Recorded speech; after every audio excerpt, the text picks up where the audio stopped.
Shannon Agofsky, Texas, 19 years on death row. A heist at the State Bank of Noel on October 6, 1989 made headlines in the little Missouri town. There was no indication of a break-in, but more than $70,000 was stolen.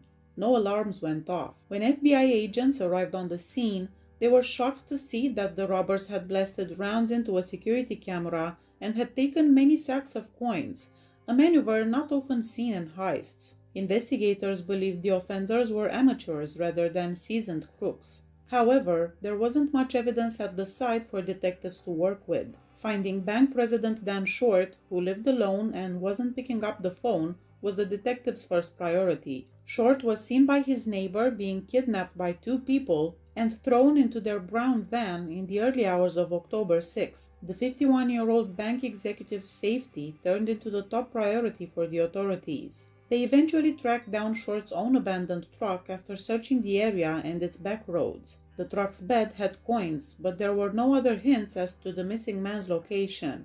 A couple going fishing on Grand Lake, Oklahoma, then reported seeing a man's body floating in the water on October 11, 1989. The victim remained strapped with duct tape to a chair that was weighted with a block of concrete and a chain hoist, which was used to raise and lower bulky objects. In the victim's clothes, authorities discovered Dan Short's driver's license. Short's body was submerged using equipment that was flown to the FBI's forensic lab in Washington, D.C.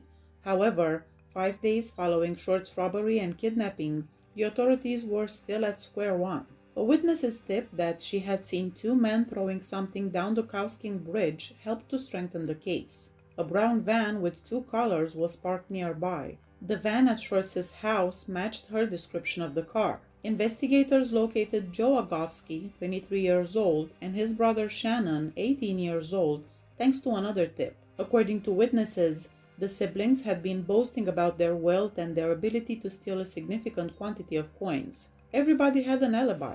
Joe stated he was in Joplin, Missouri, around 40 miles away with his girlfriend. According to Shannon, he was with their mother.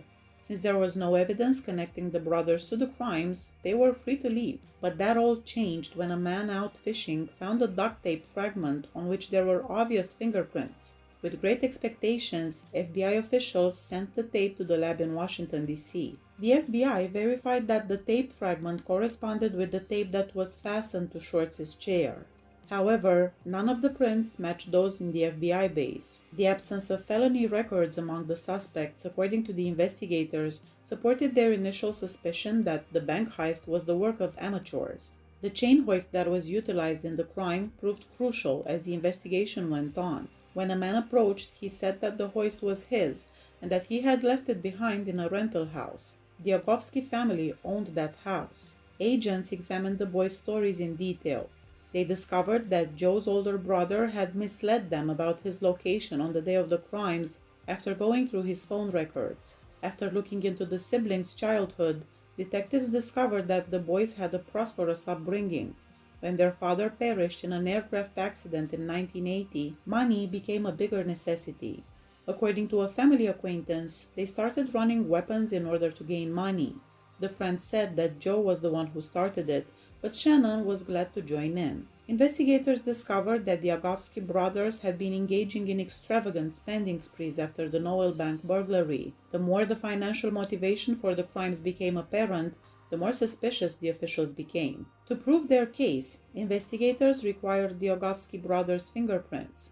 Joe complied, but Shannon refused. The prints from the older brother and the ones on the retrieved strip of duct tape matched, but not exactly. Shannon Agofsky's fingerprints were identified as being on the duct tape by officials in March 1990. The fingerprints were the smoking gun. Almost 3 years after the kidnapping, robbery, and murder, in the fall of 1992, the brothers were charged and put on trial in Missouri. Joe Agofsky, 26 at the time, and Shannon Agofsky, 21 at the time, were found guilty of conspiracy, aggravated bank robbery, and using a firearm while committing a felony. Following a 7-day federal trial, they received a sentence of 5 years plus life in jail. The brothers were put on trial in an Oklahoma state court for the murder of Dan Short in 1997, following several postponements. While Joe Agofsky was not found guilty by the jury, Shannon Agofsky was found guilty. In 2004, Shannon was sentenced to death for the murder of another prisoner in a federal facility located in Beaumont, Texas. He is incarcerated in Terre Haute, Indiana, on death row. Joe Agofsky died March 5, 2013.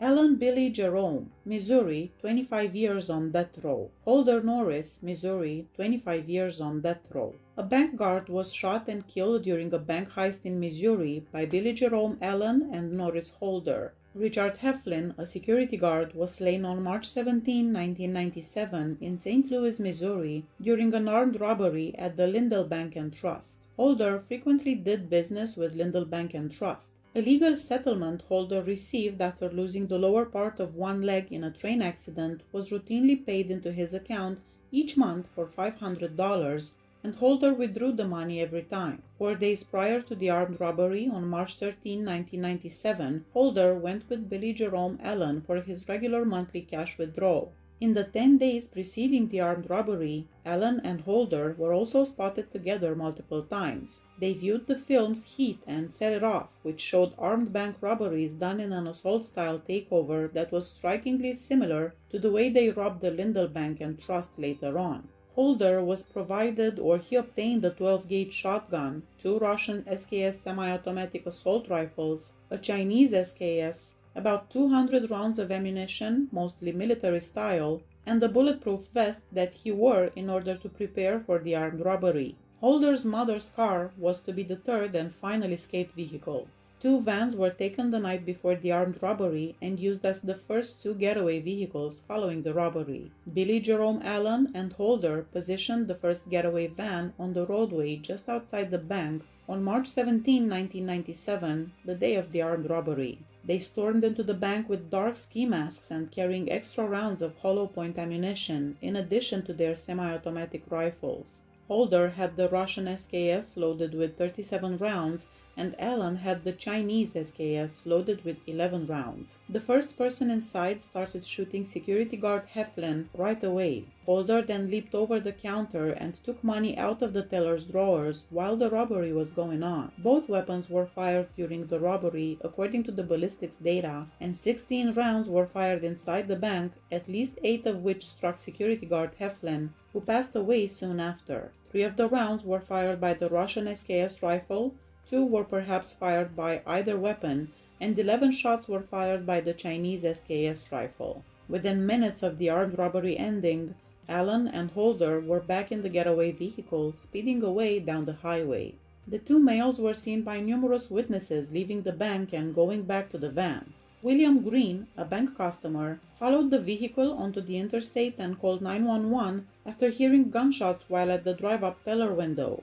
As the van raced down the highway and into Forest Park, he kept up the pursuit. Green watched as the van caught fire as soon as it got into the park. The suspects drenched the van in gasoline before the armed robbery so that it would be simpler to erase the evidence when they got to their second getaway car. It appears that one of the suspects turned on a cigarette lighter, setting the van on fire. Allen, the passenger, leaped out of the van as it caught fire and fled into a rural area. Holder was on fire, and 2 park rangers assisted in putting out the fire. At the same time, a policeman arrived on the scene and took Holder into custody. Bobby Harris, a city forestry employee, noticed Billy Jerome Allen shortly after he exited the van on the other side of the forested area. Allen fabricated an explanation for the burning of his head hair and persuaded Harris and another forestry worker to provide him with transportation to the closest Metrolink station. Billy Jerome Allen was subsequently recognized by Harris during a lineup and trial. The following morning, Allen was taken into custody at his girlfriend's apartment, where he had spent the previous evening watching the movie Set It Off with Holder prior to the bank heist. Brandon Basham, South Carolina, 19 years on death row.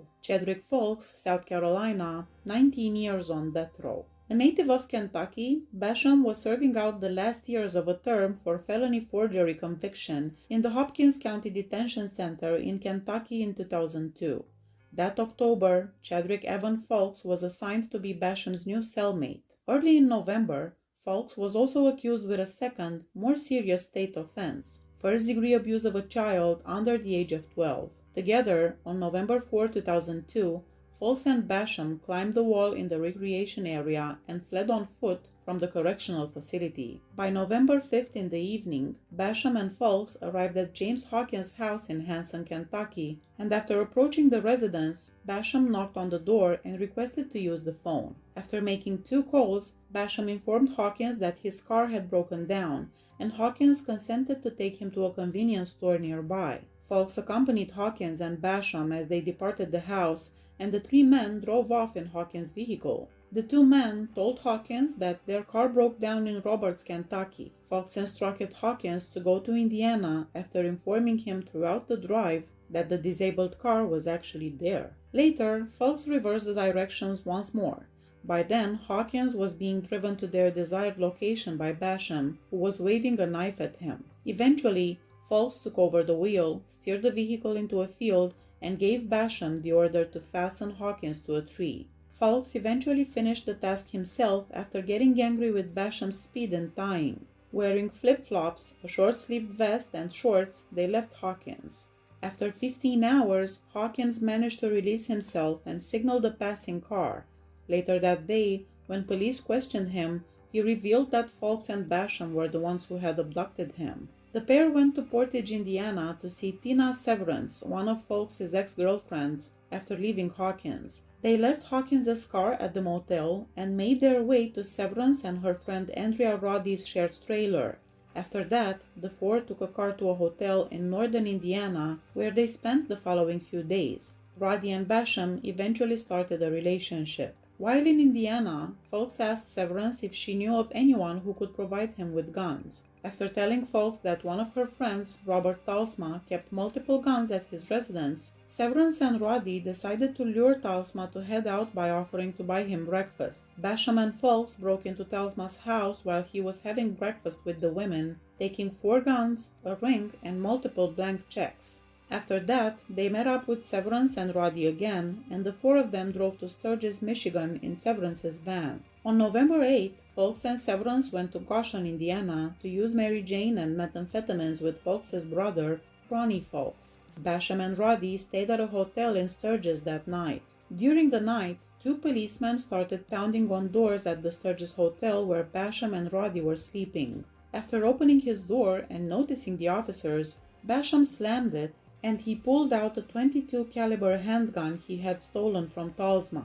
Ultimately, the officers left before they could get to Basham's door. Nevertheless, Basham told Roddy that he was willing to shoot the cops. To buy some random items, Basham and Roddy traveled to a nearby Kmart early on November 9. After meeting 3 teenagers in the parking lot, Basham told Roddy he wanted to kill them because they had some money. Using some of the stolen checks, Basham bought some snacks and then invited the teens back to the hotel room. Shortly afterwards, Severance and Fulks returned to the hotel and the teens departed. Then, Severance's van was driven by Fulks, Basham, Roddy, and Severance to Goshen, Indiana, residence of Fulks' brother, Ronnie Fulks. The 4 of them took Severance's van and headed to Picketon, Ohio on November 10, 2002. Again, Basham bought miscellaneous items using stolen checks, which Roddy then gave back for cash. In addition, Fulks stole a cell phone and pocketbook from a Walmart parking lot,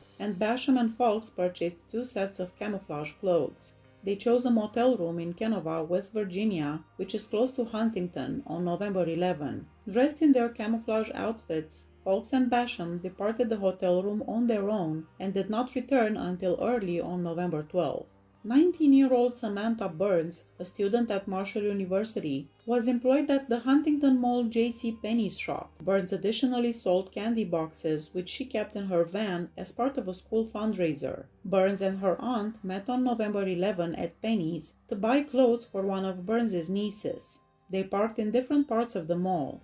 Burns informed her mother over the phone at 9:46 p.m. that night that she would be spending the night at a friend's house. Since then, she disappeared. A local fire crew was called to a reported explosion and fire at a remote area 3 miles outside of Huntington on November 12, 2002, early in the morning. At the cemetery, the responding firefighters discovered a burned-out automobile that was subsequently recognized as Burns's. Fulks revealed that he had stolen some cash when he and Basham arrived back to the motel with dirty clothes. The four of them left the motel later that morning and headed to South Carolina, where Fulks had spent a number of years throughout the 1990s. Some details surfaced that connected Fulks and Basham to Burns's abduction. In the van, Roddy and Severance claimed to have seen mud and one of Burns's candy boxes. Basham began wearing Samantha Burns's heart-shaped necklace around his neck. Basham admitted to the women that he had taken the ring from a car and the candy from a girl who was selling it. Along with other things, Roddy also discovered Burns's picture ID thrown out. Furthermore, it was later discovered that Fulks made 2 ATM withdrawals from nearby banks on November 11 using Burns's card. Fulks, Basham, Severance, and Roddy arrived at a motel in Little River, South Carolina on November 12. The following day was a day of relative relaxation.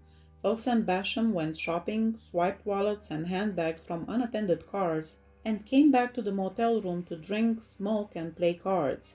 The four relocated to a motel in Myrtle Beach, South Carolina on November 14. After leaving the women, Fulks and Basham headed to Conway, South Carolina. The pair broke into Sam Jordan's Conway house with the intention of stealing guns. Sam's father, Carl Jordan, arrived at the house just as Fulks and Basham were heading out. Fulks made an effort to crash Severance's van with Jordan's car, but he was unsuccessful. Basham left the house and fired a shot into a neighboring greenhouse. Jordan's car window was damaged by a bullet fired by Fulks. Jordan left the area while Fulks and Basham pursued him while continuing to fire. After a while, Fulks and Basham gave up chasing Severance's van and stole a vehicle, which they then took to the Conway Walmart. When Basham arrived at the Walmart, he went up to a blue BMW car that Alice Donovan, 44 years old, was driving. Fulks was waiting at the back of the parking lot when Donovan was forced to drive by Basham, who got into the car. There, Fulks got into the driver's seat and took off. At 4:03 p.m., Fulks went to a gas station and paid with Donovan's ATM card. Donovan called her daughter about 4:30 p.m. to let her know she would be arriving home late from shopping. Later that day, a number of men from the B3 Farms Hunt Club saw a BMW driven by 2 men and a woman pull to the end of a road near the lodge, turn and drive away. Like Burns, Donovan disappeared. Afterwards, when Fulks and Basham got back to their Myrtle Beach motel, they informed Severance and Roddy that they had to leave town because Severance's van had been seized and Basham had shot at some police officers. Basham and Fulks left Severance and Roddy behind at Myrtle Beach and got into Donovan's BMW, heading towards West Virginia. In Little River, Myrtle Beach, and Raleigh, North Carolina, Donovan's ATM card was used. In the meantime, Severance claimed that her van had been stolen and filed a false police report. Fulks and Basham arrived at Beth McGuffin's house near Huntington, West Virginia on November 15, 2002. Fulks' childhood friend McGuffin consented to let Fulks and Basham to stay at her house. Basham was presented to her by Fulks as Tommy Blake. On November 15, Fulks and Basham bought crack cocaine later on to split amongst them. In addition, Basham and McGuffin started dating. Basham gifted Burns's heart-shaped ring to McGuffin. The three of them watched a news report on November 16 on Samantha Burns's disappearance. When McGuffin remarked that Burns was likely dead, Fulks stated, "She is dead." The FBI was looking into the kidnapping of James Hawkins as they thought Fulks and Brandon Basham had done it after breaking out of jail. The FBI was informed that Severance had reported her van stolen and that the two guys may be in Myrtle Beach, South Carolina. When the FBI and local officials spoke with Severance on November 16, they discovered that Fulks and Basham had left the area. When Alice and Donovan vanished, the FBI also learned about it and began to suspect Fulks and Basham. After smoking Mary Jane together on Sunday, November 17, Fulks and Basham told McGuffin they were going to Arizona and left her home. Instead, they made a stop around 20 minutes outside Huntington in the Ashland Mall in Ashland, Kentucky. At some point throughout the evening, Basham approached the 15-year-old daughter of Deanna Francis as she got into the passenger side of their car in a Walmart parking lot. After attempting to get inside the car and pointing a gun at the adolescent, Basham requested for directions to Greenville, Kentucky. Basham observed that Deanna's daughter was talking on her phone, so he turned to leave, saying, "My bad, I didn't mean to scare you." Deanna called 911 right away. When Ashland police officer Matt Davis learned of the attempted carjacking from dispatch, he was about 4 blocks away from the Ashland Mall. After driving to the mall, Davis noticed Brandon Basham, who fit the description of the person he thought would be the carjacker. As soon as Davis got out of his patrol car and got close to Basham, Basham started to run. Drawing his gun, Basham fired a warning shot into the air as Davis pursued him through the shopping center. Basham grabbed his firearm again as the pursuit went on, turned and fired at Davis, who returned fire with 3 shots of his own. Eventually, Basham found his hiding place in a rail yard near the Ohio River. After Davis asked for reinforcements, the location was surrounded. Over an hour later, at roughly 9 o'clock at night, Basham turned himself in to the authorities and gave his name as Josh Rittman. Authorities discovered the crack cocaine pipe and the knife on Basham's person that were subsequently determined to belong to Alice Donovan. It was several days later when Basham's weapon was found inside the train car. That night, folks went back to McGuffin's house and watched a news clip about Basham's apprehension. On November 18 in the morning, folks departed from McGuffin's home and drove Donovan's BMW to his brother's home in Goshen, Indiana. After folks pulled over at a rest area, an Ohio State trooper approached him after determining that the BMW was stolen. This led to an extremely fast chase that reached speeds of over 130 miles per hour. Folks almost hit another trooper during this pursuit, but he was able to get away and escape capture. Eventually, in the morning hours of November 20th, Fulks reached his brother's house. However, Fulks was detained when he drove to a barn with his brother Ronnie and Ronnie's girlfriend to hide the BMW since police were watching Ronnie's house. Later on, the bodily fluids of an unnamed female and Fulks' semen were discovered in the rear seat of the BMW. Investigators in West Virginia discovered that Josh Rittman was actually Brandon Basham. On November 19 at 2 a.m., Basham had his first interview. When investigators initially spoke with him, he said that he and Fulks had broken out of prison and committed felonies in the process. Afterwards, he acknowledged that they had gone to Conway, South Carolina, and abducted a woman there, but Basham maintained that the woman was still alive and with Fulks. On November 19, around 9:45 a.m., Basham was interviewed again by investigators. Investigators were told by Basham and Fulks that they had abducted a man after fleeing from prison and that they had guns with them when they abducted Donovan. He also revealed to detectives that they had driven Donovan to Ashland, Kentucky, and that Fulks was waiting for Basham when he was apprehended. They had also used her credit cards to collect cash. This time, Basham claimed that because Donovan was not with him and Fulks at the Ashland Mall, he believed she had passed away.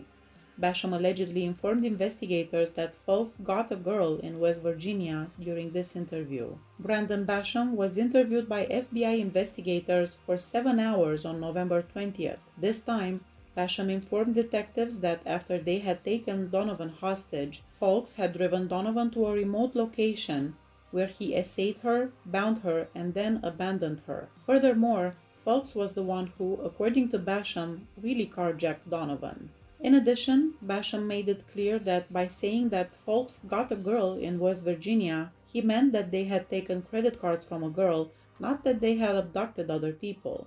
Investigators thought Donovan might still be alive at this point. Basham sketched out a map of the locations that he and Fulks had visited with Donovan. Despite a 2-day investigation, police officers were unable to find any evidence of Donovan's whereabouts. On November 25, Basham, who was now under legal representation, agreed to help detectives locate Donovan's body once more. He showed the detectives a map that indicated going through a cemetery and said that Donovan's body was found in the woods, covered but not buried.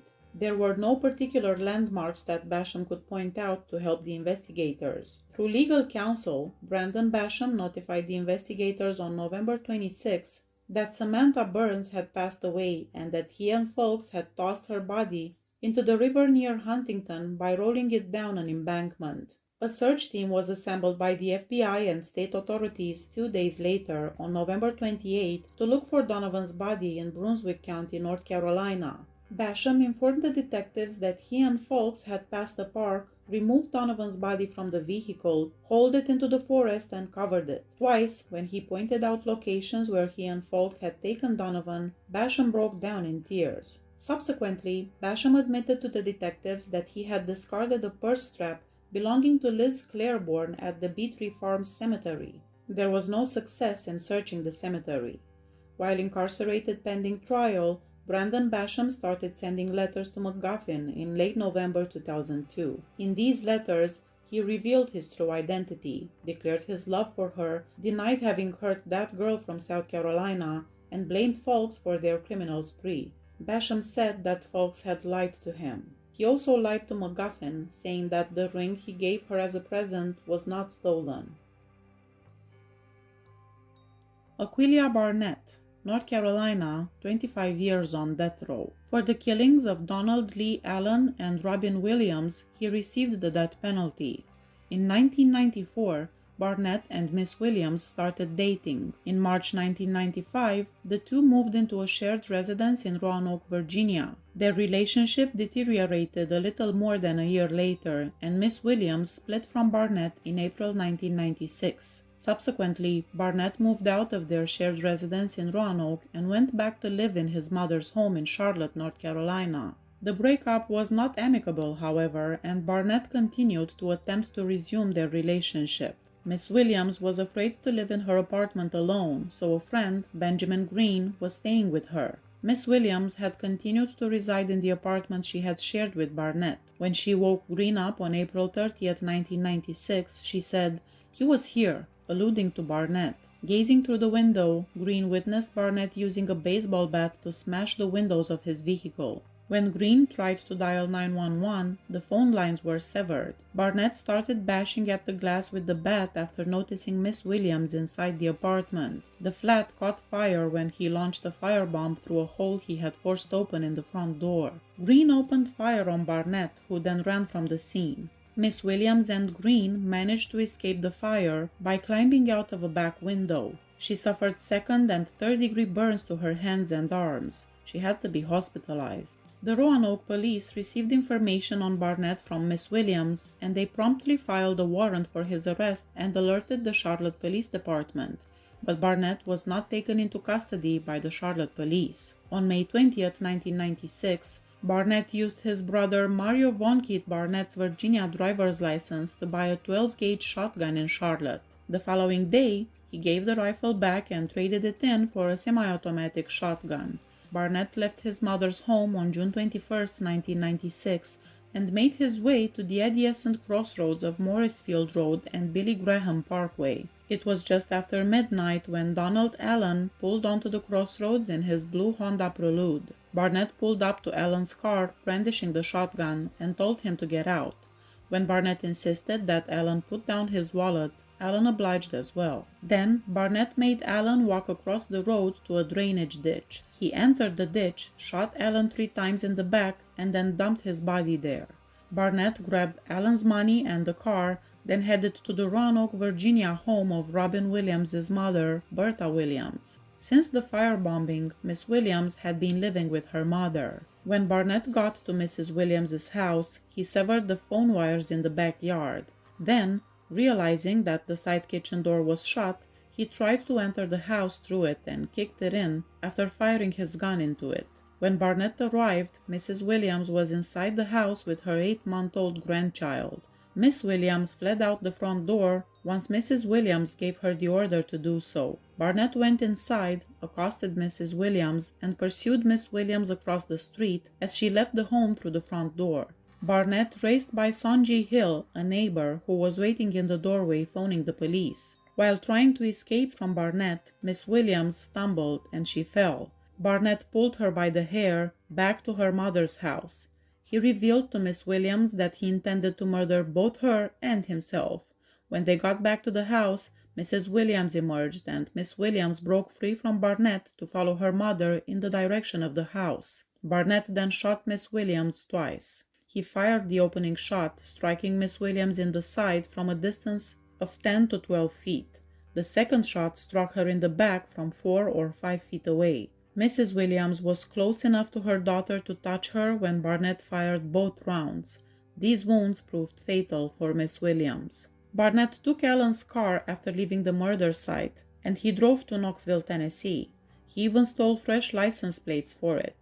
After that, on June 24, 1996, he left the car in a parking lot of a retail mall in Charlotte, North Carolina. That evening, police officers found the vehicle, and in a nearby garbage, they discovered the gun Barnett had used in the murders. On June 25, 1996, Barnett went to his mother's house to turn himself in to the police. Following his apprehension, Barnett led the police to the scene of Allen's murder and showed them where to locate the body. Barnett admitted to the two killings and the carjacking. Kenneth Eugene Barrett, Oklahoma, 18 years on death row. A federal jury in Oklahoma recommended on November 18, 2005, that Barrett be sentenced to death for the September 24, 1999 murder of David Eels, a police officer. The deliberate assassination of a state law enforcement officer during a narcotics offense and while the officer was carrying out his official responsibilities was the reason for the death penalty. Another police officer was also hurt. The U.S. Court of Appeals for the 10th Circuit overturned Barrett's death sentence on January 19, 2021, due to inadequate legal representation during the penalty phase of the trial. His final sentence is still pending. Anthony Battle, Georgia, 26 years on death row. Battle murdered and essayed his wife, a serving Marine, in 1987 after breaking into the Marine base at Camp Lejeune, North Carolina. He received a life sentence. After a few moves, Battle was finally relocated in 1993 to the United States Penitentiary in Atlanta. D'Antonio Washington, a correctional officer, was discovered bleeding profusely from his head while laying on the floor on December 21, 1994. Employees of the prison raced to the area and discovered Battle standing close to a nearby vending machine. Blood spattered on his clothes. Behind the vending machine, a hammer with fresh blood, later identified as Officer Washington's blood, was discovered. Anthony Battle needed the hammer to fix something in his cell, so Richard Boone, a prisoner who was permitted to carry tools, lent it to him. Medical examiners subsequently testified that 3 powerful hits to the head with a hammer were the cause of Officer Washington's death. According to Battle, he chose to strike the first correctional officer he spotted after grabbing the hammer. Meyer Jason Brown, Georgia, 20 years on death row. For the murder of a U.S. postal worker, Brown received the death penalty. The murder happened as part of a $1,175 money order heist at a post office in Fleming, Georgia. Postmistress Sally Gallia attempted to defend herself as the robbery took place, but Brown stabbed her 10 times before abandoning her to die alone and face down on the ground. Carlos Caro, Virginia, 16 years on death row. On December 17, 2003, at approximately 6:40 p.m., a prison guard at United States Penitentiary Lee in Jonesville, Virginia Special Housing Unit discovered that inmate Roberto Sandoval had been strangled to death inside his cell. His neck was wrapped with a towel. There had been no one else in the closed cell apart from his cellmate, Caro. Wesley Coons, Missouri, 9 years on death row. Charles Hall, Missouri, 9 years on death row. At the U.S. Medical Center for Federal Prisoners in Springfield, Missouri, Charles Hall and Wesley Coons were found guilty of killing a fellow prisoner and given the death penalty. In court records, Coons was given a life sentence for a carjacking that resulted in a lady being essayed. Hall was facing a sentence for making threats against the federal prosecutor and judge. Victor Castro Rodriguez was the victim. He was beaten to death for allegedly assisting a guard in need who was being attacked by a fellow prisoner. Rodriguez, 51 years old, was found dead on the floor of his cell on January 26, 2010. Odell Corley, Indiana, 19 years on death row. On October 27, 2004, Corley was found guilty on several offenses, including capital murder and bank robbery, and he was given the death penalty. The convictions resulted from Corley's and other people's conduct on August 27, 2002, when they robbed a bank, killing 2 people and crippling a third. Corley, along with 4 other people, namely Edward Johnson, Andre McGregor, Danius Gay, and Gina Ramsey, were all part of the prearranged robbery attempt. Brandon Council, South Carolina, 4 years on death row.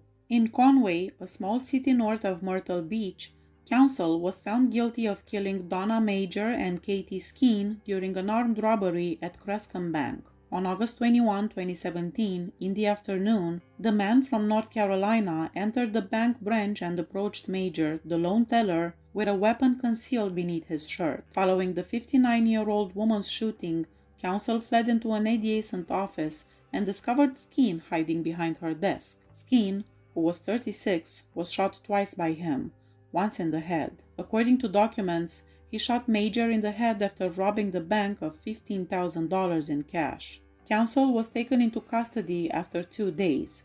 He said that he had shot the women to prevent them from raising the alarm. In addition, he made a number of odd claims concerning mind control, demons, and soldiers. Christopher Kramer, Texas, 5 years on death row. Ricky Fackrell, Texas, 5 years on death row. The death penalty was imposed on 2 federal prisoners who were found guilty of murdering another prisoner in Beaumont Prison in the Eastern District of Texas. On March 3, 2016, a federal grand jury indicted Ricky Fackrell and Christopher Kramer on charges of murder and conspiracy to commit murder. On May 9, a federal jury found them both guilty of first-degree murder after a 6-day trial presided over by U.S. District Judge Marcia Crone. They both plotted to kill another prisoner named Leo Johns. Johns was fatally stabbed on June 9, 2014, inside the federal penitentiary. The 3 prisoners belonged to the white supremacist organization, Soldiers of the Aryan Culture. Len Davis, Louisiana, 18 years on death row. In April 1996, Davis, a New Orleans police officer involved in a narcotics conspiracy case, was found guilty on 2 counts and given the death penalty for ordering the murder of a young woman who had witnessed him assault a witness in a separate incident. Paul Hardy, a co-defendant, was the one who pulled the trigger on the murder. In May 1996, Hardy was also given the death penalty for 2 convictions. The sentences and one of each defendant's 2 capital convictions were overturned by the Fifth Circuit. For both offenders, the judge mandated a second sentencing hearing. On August 9, 2005, a federal jury once more recommended that Len Davis be executed. Hardy is not facing the death penalty. Joseph Ebron, Texas, 14 years on death row. A jury found Ebron guilty on May 11, 2009 of killing Keith Davis in 2005 when he was incarcerated in a federal facility in Beaumont, Texas. On May 18th, the district court judge condemned Ebron as per the jury's recommendation. It was claimed that the defendant and the victim belonged to a gang in Washington, D.C. Since he was 15 years old, Ebron has spent most of his life behind bars. Edward Fields, Oklahoma, 18 years on death row. On July 22, 2005, Fields, a former prison guard, received a death sentence recommendation from a jury in Oklahoma's Eastern District. Fields entered a guilty plea to the murder of 2 campers in the Ouachita National Forest wearing his makeshift sniper gear. There was some proof that Fields suffered from mental illness. On November 8, 2005, a federal judge sentenced him to death. Marvin Gabrion, Michigan, 21 years on death row. Gabrion was given the death penalty on March 16, 2002 for a homicide that occurred in Michigan's Manistee National Forest in 1997. He was sentenced under the federal system since the victim was slain on federal land, even though Michigan does not have the death penalty. In his case, a federal death sentence was imposed in a state that had not approved the death penalty on its own, marking the first instance of this kind of action since the federal death penalty was brought back. A panel of the U.S. Court of Appeals for the Sixth Circuit reversed Gabrion's death sentence because the trial judge had not given the defense the opportunity to present the argument that Gabrion would not have received the death penalty had he been tried in a Michigan state court. After reviewing the ruling, the Sixth Circuit overturned the panel in May 2013. His attorneys then submitted a writ of habeas corpus petition. In a complaint filed in January 2017, it was claimed that Gabrion lacked mental capacity and described his lengthy history of serious mental illness, which may have worsened during the past years while he was detained on death row. Edgar Garcia, Texas, 13 years on death row. Mark Snar, Texas, 13 years on death row. These two federal prison convicts were recommended the death sentence by a Beaumont, Texas jury on May 24, 2010 for the murder of their fellow inmate Gabriel Rohn. In addition, they stabbed two prison officers, injuring them. On May 7, 2010, they were found guilty of the murder that took place at the Beaumont U.S. Penitentiary. Both prisoners were serving lengthy terms for trafficking illicit drugs. The FBI claims that the defendants were given a death sentence by the presiding judge that same day. Thomas Hager, Virginia, 16 years on death row. After 2 days of deliberations, a jury in Alexandria, Virginia, recommended that 34-year-old Hager be executed. This recommendation was given on November 1, 2007. Hager was found guilty of Barbara White's 1993 drug-related murder. He killed White, according to the prosecution, because she discovered the safe house he was residing at. Two of Hager's accomplices, who were also in charge of White's murder, were given life sentences and were forced to testify against him. The defendant was raised in a low-income neighborhood in southeast Washington, D.C., and his parents were drug users who mistreated and neglected their kids. Hager was sentenced to death by the judge right away. Richard Allen Jackson, North Carolina, 22 years on death row. On May 7, 2001, Jackson was found guilty in federal court of using a firearm on government land. This happened while committing a felony that claimed the victim's life. He was later given the death penalty. Jackson was found guilty on similar charges in a state court in North Carolina earlier. In 1994, he was found guilty of Karen Lynn Stiles' kidnapping and murder. Georgios Kadamovas, California, 16 years on death row. Luri Mikel, California, 16 years on death row. On February 13, 2007, a federal jury in Los Angeles recommended the death penalty for two men found guilty of killing Russian immigrants in a kidnapping for ransom scheme. The two individuals, according to the prosecution, abducted wealthy Russian immigrants from Los Angeles in late 2001 and early 2002 with the intention of extorting money from their friends and family. 3 co-conspirators entered guilty pleas and provided testimony for the government during the trial. On March 12, 2017, the jury's death verdicts were finally enforced by the court. Darrell Lawrence, Ohio, 17 years on death row. He was found guilty on February 28, 2006 of killing Brian Hurst, a police officer, on January 6, 2005. This happened during an attempted bank heist in Columbus, Ohio. Lawrence was also found guilty of other bank robberies. On March 10, 2006, a jury recommended the death penalty. The trial judge reversed his death sentence, but in 2009, the Sixth Circuit overturned that ruling and reinstated his death penalty. Kenneth Lighty, Maryland, 18 years on death row. On November 10, 2005, a federal jury in Maryland recommended that Lighty be executed for the 2001 kidnapping and murder of Eric Hayes, a suspected PCP dealer and the son of a lieutenant in the D.C. Police Department. The murder was carried out in Maryland, but the kidnapping took place in Washington, D.C. James Flood, a co-defendant, was also found guilty but is expected to serve a life sentence. Lorenzo Wilson, the third defendant, was found guilty of plotting to kidnap and now faces a life sentence as well. Ronald Mikos, Illinois, 18 years on death row. A jury on May 23, 2005, recommended that the 56-year-old Chicago podiatrist be executed for the shooting murder of Joyce Brennan, a former patient, in order to keep her from testifying in a federal investigation into a Medicare fraud scheme in January 2002. A jury's recommendation for life without parole or death is legally binding on the judge in the federal system. James Rowan Jr., Virginia, 30 years on death row. Richard Tipton, Virginia, 30 years on death row. Tipton, Rowan, and Corey Johnson, their fellow defendant, belonged to an inner-city gang in Richmond, Virginia. In February 1993, they received a death sentence for their roles in many drug-related killings. The 3 co-defendants had scheduled execution dates for May 2006. Due to an issue with the lethal injection procedure, the executions were postponed. Johnson was put to death on January 14, 2021. Julius Robinson, Texas, 21 years on death row.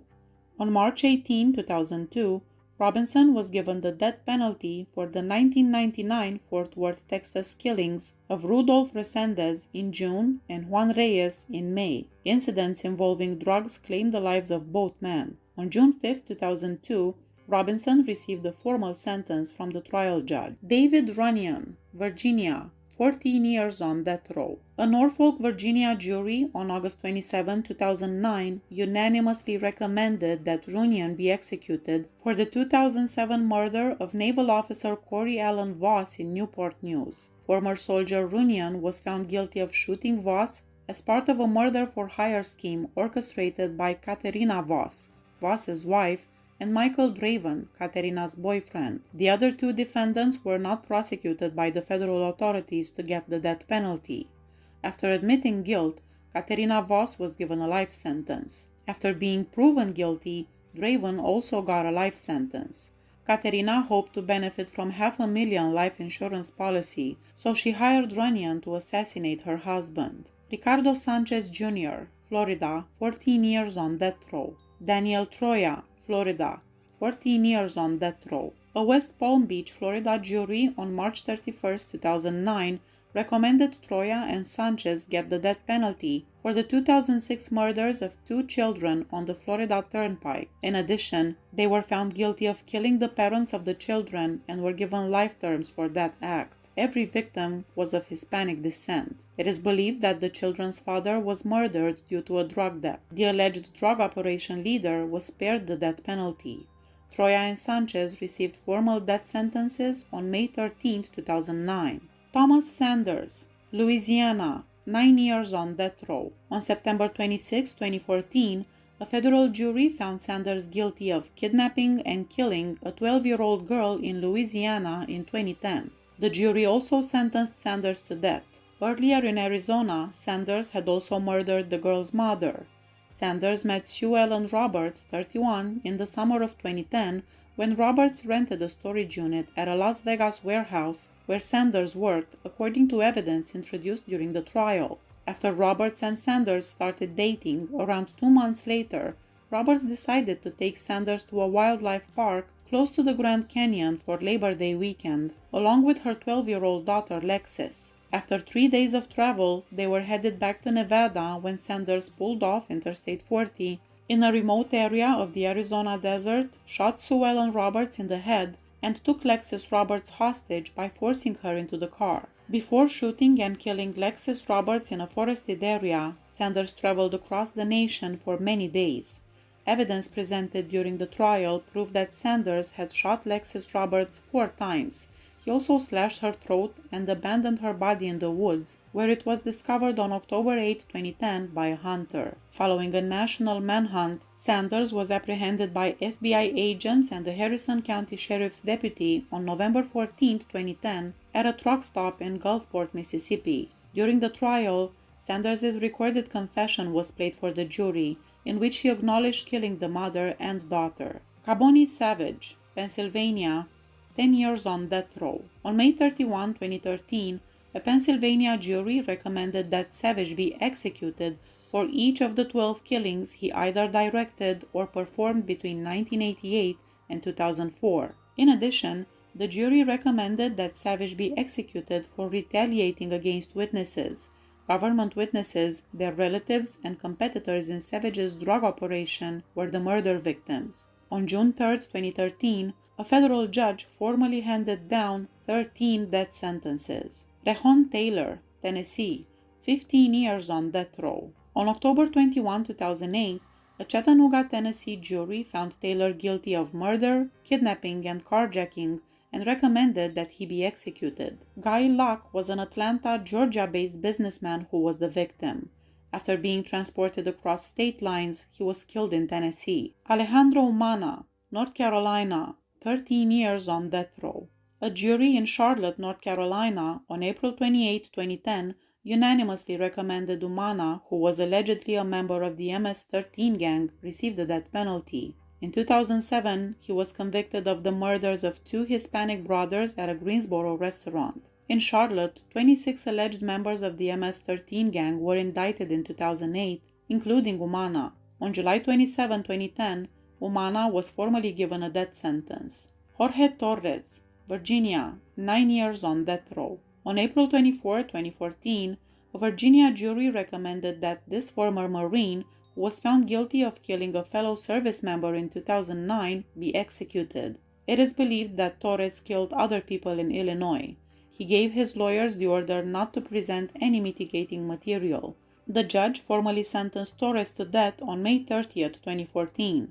On August 28, 2017, the U.S. Court of Appeals for the Fourth Circuit upheld his conviction and the death penalty. Please hit that subscribe button if you like my channel. See you next time. Bye bye.